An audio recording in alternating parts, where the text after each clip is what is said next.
Insinyur Ciputra dikenal sebagai pengusaha konstruksi dan properti nasional. Ia adalah sosok di balik berdirinya sejumlah bangunan penting di Jakarta. Salah satunya adalah Ciputra Artpreneur, tempat di mana saya berada sekarang.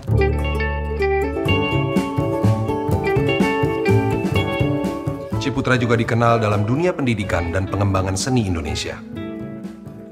Namun tahukah Anda, apa kaitan Ciputra dengan kemajuan bulu tangkis tanah air?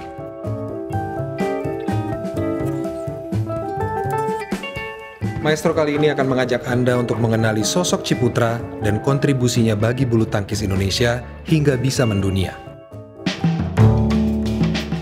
Ciputra lahir pada 24 Agustus 1931 di Parigi, Sulawesi Tengah, dengan nama Chi Chin Huan. Ia adalah anak ketujuh dari pasangan pedagang kelontong Chi Simpo dan Li Engnyo. Hidup dalam keluarga sederhana, kebiasaan hidup yang aktif sebagai anak pesisir adalah bagian dari kehidupan masa kanak-kanaknya. Ciputra mengalami sendiri masa pendidikan yang penuh tekanan. Ciputra baru berusia 12 tahun saat ayahnya wafat sebagai tawanan Jepang di penjara Manado tahun 1943. Ia lalu pindah ke rumah kakeknya di Gorontalo untuk melanjutkan sekolah. Berlari menjadi bagian penting kehidupan remaja Ciputra yang kemudian mengantarnya berkenalan dengan dunia olahraga. Ciputra sempat menjadi atlet lari berprestasi yang mewakili Sulawesi Utara di Pekan Olahraga Nasional 1952 untuk cabang lari 800 dan 1500 meter. Saya bertemu dengan seorang jurnalis olahraga senior untuk menggali cerita perkenalan Ciputra dengan bulu tangkis. Mas, kapan sih orang Indonesia mulai mengenal atau bermain bulu tangkis? Ya, kalau bicara tentang kapan ya orang Indonesia bermain bulu tangkis, sebenarnya dari zaman era pendudukan zaman Belanda, sebenarnya kita sudah dengar banyak di berbagai kota, terutama di jalur Pantura ya, sisi Pantura di Pulau Jawa, banyak orang yang sebenarnya menggemari bulu tangkis. Ketika Pekan Olahraga Nasional atau PON pertama berlangsung di Solo tahun 1948, atau setelah 3 tahun Indonesia merdeka pun cabang bulu tangkis sudah dipertandingkan secara resmi. Ciputra menyadari satu hal dalam hidupnya, olahraga dapat menghapus segala bentuk diskriminasi.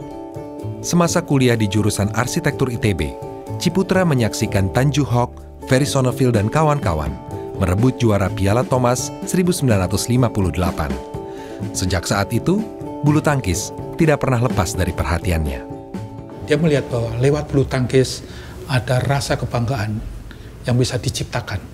Kemudian tidak kalah penting, lewat bulu tangkis pula, dia melihat bahwa sebenarnya Indonesia sangat cocok dengan olahraga ini. Karena apa?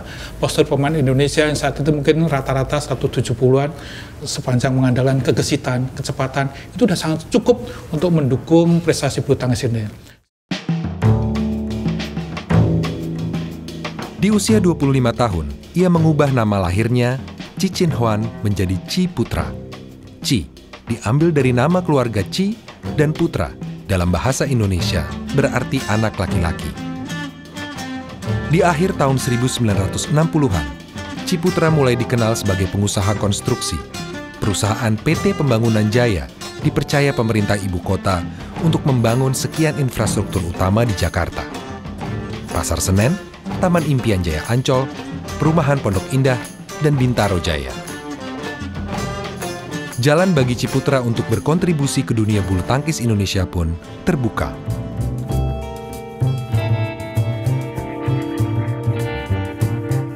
Atas restu Gubernur Ali Sadikin di tahun 1976, Ciputra menggagas terbentuknya perkumpulan bulu tangkis Jaya Raya. Ia melibatkan sejumlah mantan atlet bulu tangkis berprestasi untuk mengurus PB Jaya Raya.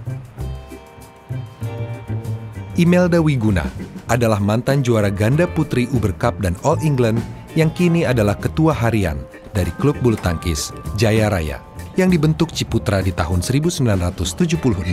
Halo, apa kabar? Baik. Ibu. Salah satu puncak kejayaan PB Jaya adalah menghasilkan salah satu atletnya mendapatkan emas di Olimpiade tahun 92. Saya yakin ini merupakan perjalanan yang panjang dari tahun 70 dan tahun 80 di PB Jaya. Bagaimana kondisi PB Jaya di saat itu, Pak? Tahun 76 sebetulnya pertama kali dibangun PB Jaya Raya itu kondisinya ya lapangannya dan lainnya itu masih nyewa gitu di Kuningan. Kemudian kita punya kendaraan hanya motor Honda bebek gitu kan. Jadi wirawiri itu seperti itu. Dan karena dananya, anggarannya belum jelas, atlet-atletnya tuh masih bayar gitu, iuran. Jadi iuran per bulan ya, dan belum ada asrama gitu kan. Berusaha untuk ngirit gitu dengan cara salah satunya adalah kita minta kokok bekas dari pelatnas dan tiap hari itu nek wong Jawa ngomongnya dipeliriti gitu loh. Ya kan iya, ambil air itu dilurus-lurusin gitu. Dari pernikahannya dengan Dian Sumler yang dikenalnya sejak SMA, Ciputra dikaruniai 4 orang anak. Rina, lahir 1955, Junita, 1961, Cakra dan Chandra Ciputra di tahun 1964. Saya mendapat kesempatan menemui Pak Chandra untuk memahami sisi lain dari Ciputra. Kan papinya Paci kan meninggal yang muda, terus dibesarkan di keluarga saudara yang kelihatannya cukup keras. Jadi ada sedikit istilah ini bahasanya badung saya rasa. Tapi setelah orang makin dewasa kan berpikir harus mencari nafkah kerja, sehingga waktu SMA sekolahnya jauh lebih bagus karena memang orangnya intelijen, disiplin ya, dan kemauannya juga keras sekali. Paci orang yang sangat driven ya, dia mempunyai vision yang kuat, kemudian juga mempunyai strategic plan juga, dan juga punya action plan yang kuat. 4 kombinasi ini membuat Paci terus-menerus bekerja, mencoba merealisasi dream-nya. Entrepreneur itu memajukan supaya Indonesia lebih banyak entrepreneurs-nya. Kemudian yayasan-yayasan untuk menyumbang kiri kanan. Salah satu yang juga adalah di sport.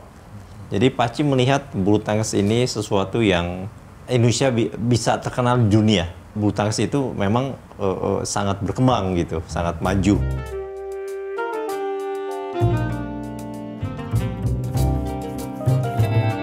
Saya menemui Rudi Hartono, pemegang rekor 8 kali juara All England yang bersama Ciputra dan Retno Kustiah ikut mendirikan PB Jaya Raya. Ya, pertama kali sebetulnya udah lama sih ketemu dengan Pak Ciputra ini. Pada waktu saya juara mendapatkan rumah dari Pak Ci. Nah, satu-satunya yang kasih ya Pak Ci itu. Setelah itu Pak Ci menawarkan klub bulu tangkis. Nah, dengan adanya penerus ini nanti siapa tahu bisa mendapatkan juara-juara lagi. Oh iya ya, bisa berpikir sampai sedemikian jauh.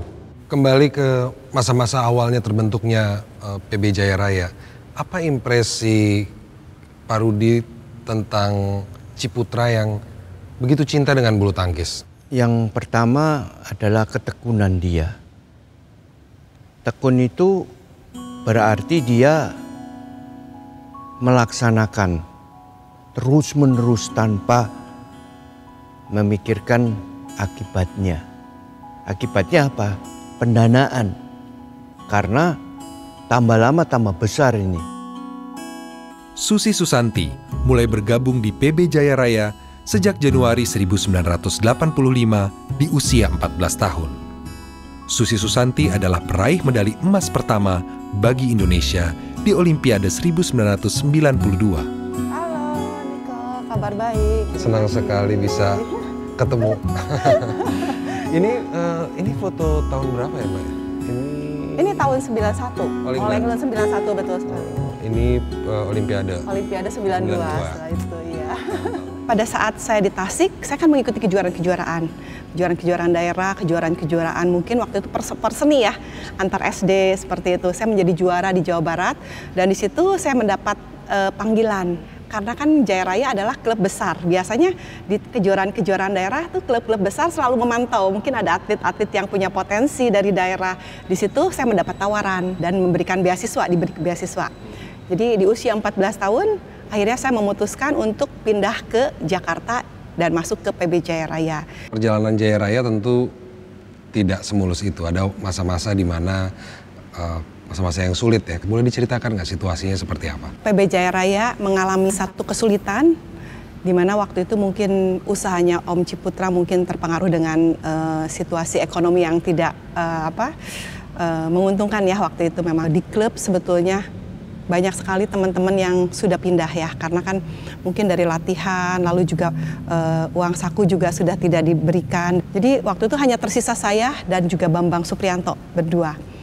Jadi sempat Om Cip waktu itu memanggil saya dan juga kedua orang tua saya. Jadi Om Cip mengatakan, Susi bagaimana dengan kamu? Hanya kamu berdua dengan Bambang yang tersisa di Jaya Raya. Kalau kamu keluar, kita akan tutup klub ini. Ya waktu itu saya mengatakan, Om, apapun yang terjadi saya akan tetap di sini. Kalau Om masih tetap ingin membangun Jaya Raya, saya akan tetap ada bersama Om. Akhirnya Om Cip, oke, kita bangun lagi dari awal dan kita ingin memberikan satu harapan baru untuk membina atlet-atlet muda dan tentunya untuk nanti ke depannya kita bisa memberikan prestasi untuk Indonesia.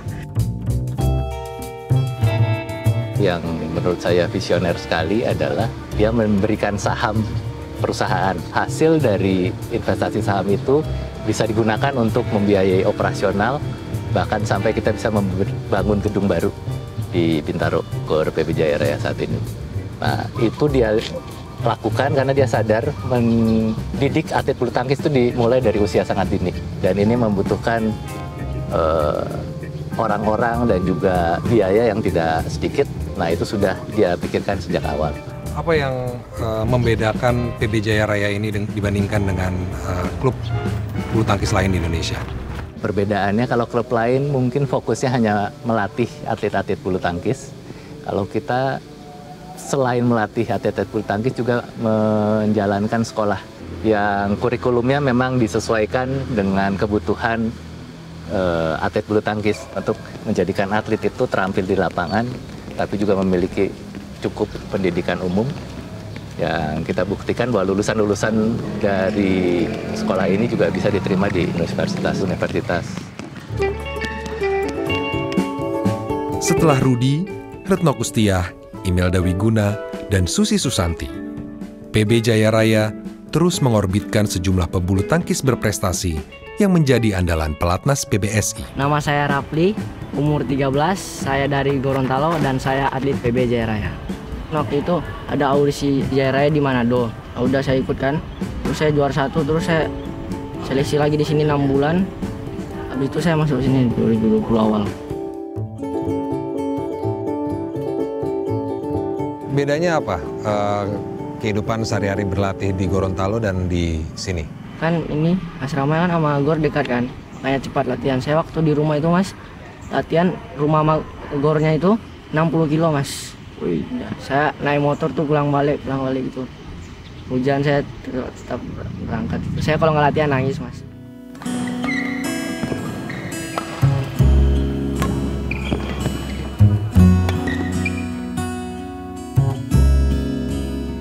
Gimana sih pengalamannya selama berlatih di PB Jaya Raya ini? Di klub itu lebih kekeluargaan. Meskipun bulu tangkisnya prioritas, tapi pendidikan nggak ditinggal gitu, nggak dilepas gitu aja. Nggak semua bisa jadi juara, kan juara tuh kan hanya 1, 2, 3, dan yang main tuh banyak. Dan mungkin kalau second optionnya, kalau mereka pun nggak berhasil di sini, mereka masih bisa kuliah, melanjutkan ke universitas yang bagus. Saya bisa termotivasi buat lebih bersemangat lagi sih. Kalau saya lihat di Jaya Raya ini punya pelatih yang bagus juga. Jadi mereka bisa bimbing pemainnya, bisa kasih masukan, dan juga dari pengurus-pengurusnya itu benar-benar support ya. Jadi kita seperti udah kayak sama orang tua sendiri. This is crucial. It's wide, the gold medal to Gracia Poli and Apriani Rahayu. Pertama kali itu saya dari Manado, dan memang kebetulan tante saya itu atlet bulu tangkis, dan dia menyarankan saya dan mama saya waktu itu untuk masuk di klub Jaya Raya. Jadi akhir dari Manado, umur 8 tahun ke sini dan langsung masuk klub Jaya Raya. Umur 8 tahun, sekitar tahun 96 sebelum kita mau untuk merantau. Mama saya memang sempat tanya ke saya, apakah kamu mau bermain bulu tangkis dengan serius? Waktu itu saya balik seminggu, saya bilang iya Mas saya mau, ya udah ayo kita ke Jakarta, ada klub yang Mama udah pengen kasih kamu, ya pengen tempatkan kamu di Jaya Raya. Tetapi juga dengan ada sekolah. Jadi kenapa juga tante saya juga menyarankan di sini karena Jaya Raya itu membuat sesuatu yang tidak ada olahraganya tetapi tidak meninggalkan pendidikannya. Jadi pada saat kita pun berprestasi, Jaya Raya pun juga mengajarkan kita untuk saling bekerja sama, untuk saling solid. Jaya Raya ini tuh sangat luar biasa kepada kita semua ya. Kepada saya dan kakak-kakak senior saya dan adik-adik yang lain yang sangat membimbing, bukan hanya membimbing pada saat kita mau prestasi, enggak. Jadi membimbing attitude kita juga.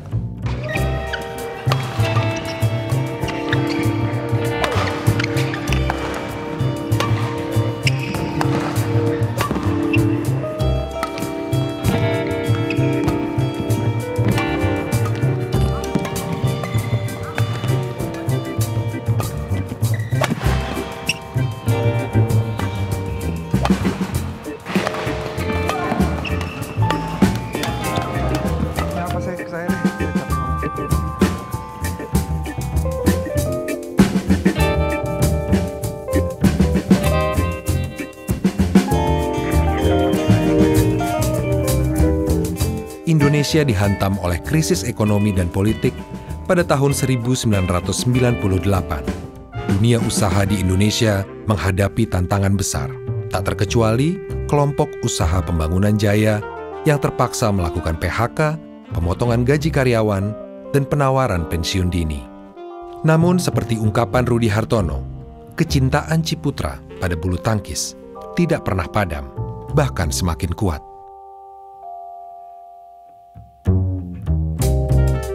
Jadi waktu Indonesia susah itu 98 sampai terjadi kerusuhan ya, unfortunately waktu itu. Paci tidak keluar negeri sama sekali. Jadi dia sangat tough, dia coba mengecilkan expenses semua, berusaha segala macam cara untuk ngomong dengan kreditor untuk keluar dari krisis. Jadi pada saat itu kan memang yang mendukung itu perusahaan-perusahaan itu kan. Nah, Pak Ci itu selalu di dalam meeting itu selalu nge-push mereka tuh untuk tetap komitmen mendukung PB Jaya Raya. PB Jaya Raya adalah cerminan dari visi Ciputra tentang pentingnya pendidikan dan penelitian. Sejak menempati lokasi latihan di area Bintaro, kegiatan berlatih dan belajar dilaksanakan berdampingan. Sport science, termasuk profil psikologi, diterapkan dalam merekrut dan mendidik atlet-atlet muda.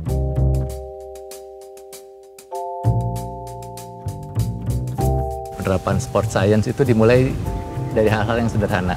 Jadi ada pencatatan hasil latihan, pencatatan hasil pertandingan. Makanan itu kita usahakan supaya cukup sesuai dengan gizinya. Nah, itu semua tercatat dan boleh diakses juga oleh atletnya sendiri sehingga dia mengetahui perkembangannya. Jadi kita memiliki roadmap untuk menuju profil psikologis atlet yang juara. Itu salah satu penerapan sport science. Sepanjang tahun 1976 sampai 2019, atlet PB Jaya Raya terus berhasil meraih prestasi puncak dalam berbagai kejuaraan tingkat dunia. Pak Ci bilang sebagai manusia, orang mesti ada prestasi. Ya, mesti ada prestasi. Itulah beliau punya prinsip dalam hidup. Dan disiplin. Jadi bukan hanya mau prestasi tapi nggak ngapa-ngapain gitu, nggak berusaha, tetap begini bisa sukses dan melakukan olahraga ya mesti olahraga. Kalau mau menang ya mesti banyak praktis gitu. Dia pesan sama saya terakhir, kamu bukan hanya jadi juara, tetapi di video itu dia bilang kamu punya keluarga yang jadi berkat buat banyak orang. Kamu bisa jadi seorang pemimpin yang baik, kamu beri contoh adik-adik kamu yang baik, dan Pak Ci mendoakan selalu untuk Grace sukses di bidang apapun, dan itu direkam sendiri kita berdua, dan itu sama. Jadi Pak Ci itu betul-betul ikatan batin dengan saya memang cukup dekat gitu. Pada saat saya menjadi atlet, Om Cip selalu memberikan support, memberikan semangat. Pada saat mungkin saya kalah, Om Cip selalu menelepon juga, selalu hadir juga, ayo nggak apa-apa Susi kamu latihan lagi. Pada saat saya menang, Om Cip juga memberikan reward yang luar biasa kepada saya. Dan selalu mengajarkan bagaimana untuk bisa menjadi entrepreneur, integritas, kemandirian. Hal itu yang selalu saya ingat. Mudah-mudahan dengan adanya meraih terus-menerus medali emas ini, ya orang-orang seperti Pak Ci ini akan muncul. Ketika Pak Ci nggak ada, tentu kita kehilangan banget sih, karena selalu memotivasi gitu. Dan saat beliau sakit juga, yang terakhir saya besuk ke rumah sakit itu yang dalam keadaan sakit sedang ini ya, HD di cuci darah tuh, nonton TV tuh badminton pertandingan gitu kan. Jadi kecintaannya terhadap PB Jaya Raya itu yang membuat kita sampai dengan hari ini tuh selalu berusaha ingetin loh, Pak Ci tuh inginnya ini nih gitu.